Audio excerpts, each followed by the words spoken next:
Haruki and Erika Ukawa spend most evenings in front of the box, but they're glued to software programs, not television programs.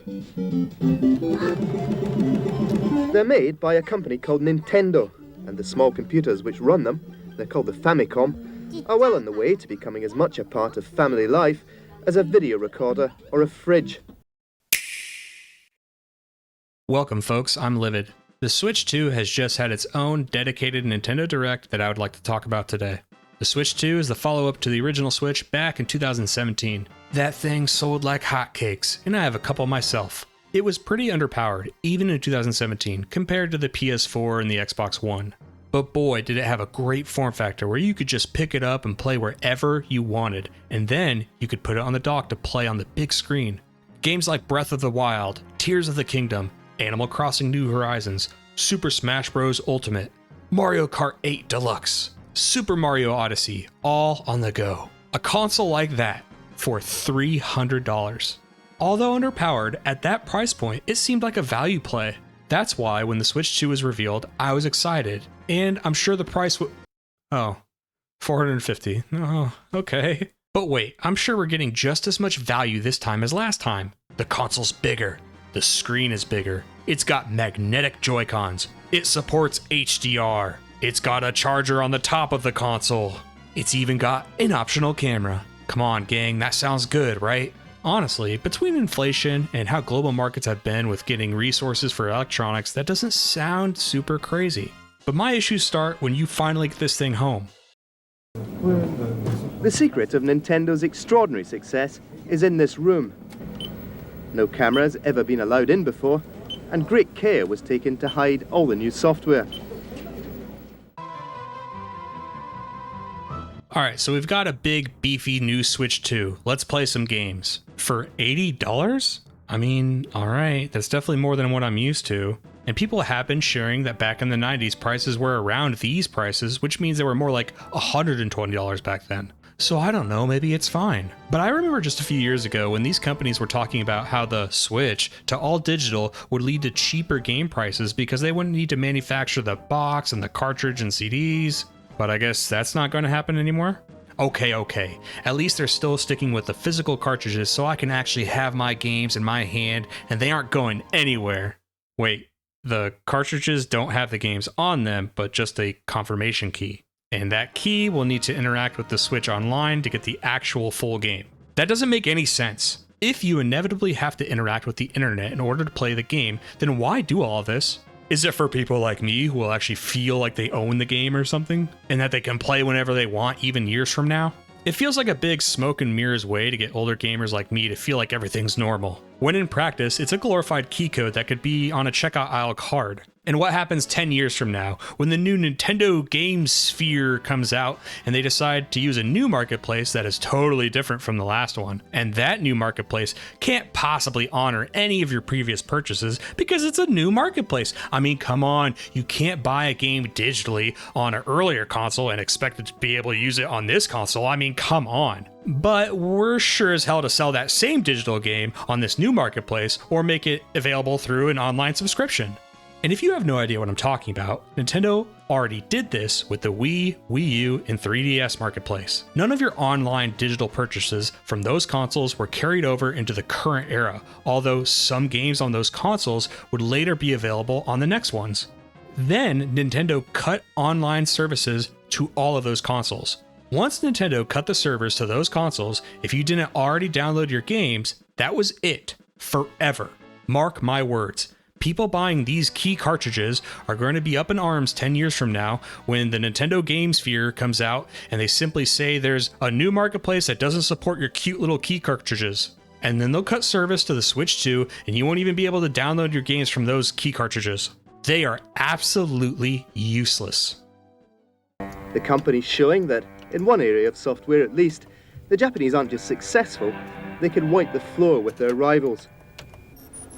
Nintendo now has 80% of the computer games market in the United States. Alright, so I bought my Switch 2, I bought my key cartridges. Now how do I use this thing? Luckily, there's a tutorial to learn how to use this console. And with the amount of money I've spent, I really want to know everything this beast can do. But oops, the tutorial must be paid for. What are you talking about? I have to pay for the tutorial? That's like going to a restaurant and being charged just to look at the menu before I've even ordered anything. I don't even know what I want yet, and I'm giving you more money. All right. I've bought the console. I've bought the key cartridges. I've paid to learn how to use the damn thing. Let's game with some friends. They have a nifty new C button that lets us chat with our friends. Now that is cool. It allows you to have game chat and activate other features relating to the camera. And that's also paid for. After March of 2026, you will also have to pay for that. So wait, an entire button on my controller will not have any functionality unless I pay for Switch Online. Is there anything I'm not paying for after I've paid for something with the Switch 2? We haven't even played a game yet. You used to be able to buy a console that, even if expensive, had great games that were entirely complete and didn't need to interact with the internet or have companies promising to finish the rest of the game later. As I get older, I feel like my way of life as a gamer is fading. This stuff outrages me because I lived in a different time, but this seems to be the general trend. You'll even find people defending this online. I'm not naive. Nintendo is a publicly traded company. They need to have ever-increasing revenues because that's how investing works. Shareholders have a stake in the company, and increasing profits is a sign of a healthy company. But at what point does the consumer's back begin to break? I'm not saying the original Switch didn't have great games, because of course it did. But that $300 price point had a lot to do with people going out and buying it. It was the same for the Wii as well. But now you're paying a premium to pay more premiums for a decent console in terms of hardware. It feels like around every corner of the Switch 2 will be something demanding you pay them in order to play. It's all the worst parts of the phone game microtransaction world that consoles were supposed to be different from, and somebody got the bright idea at the corporate office to make it like the same thing. If you happen to stumble across my channel, I largely play older games. I don't have a rule against any games, not even new ones. I want to play anything I'm interested in. And I often ask myself, why do I like playing old games so much? Are you just being a boomer? And the Switch 2 Direct answers that question for me. I play older games because I can play on a quality console using a cartridge of a game that I own and can play without having to install from the internet or get some massive update to fix a bunch of issues the game had. Back in my day, a company had to make sure the game was great out the door, because if it was completely messed up, the customer would not come back to buy your next product. I have two predictions for the Switch 2. By the mid to late 2030s, support will be cut from the Switch 2 consoles, and all those cute little key cartridges will be entirely useless. And trust me, I want to be wrong about that prediction. My second is that I think there will be a price rejection of the Switch 2. Nintendo will come out and do some song and dance about how they had no choice and it was all some big misunderstanding. Anything to not take accountability.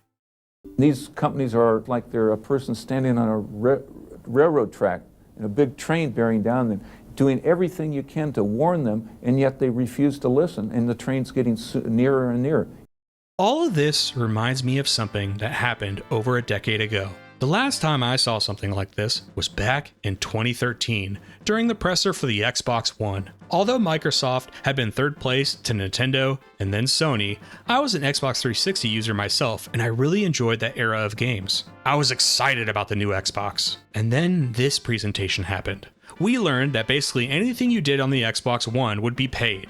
It always had to be on the internet, and your game CDs were similar to the key cartridges. They had to connect with the internet, and your account used a licensing system so that you couldn't share your games with your friends unless they paid a hefty fee too, which led to reactions from Sony like this. This is how you share your games on PS4.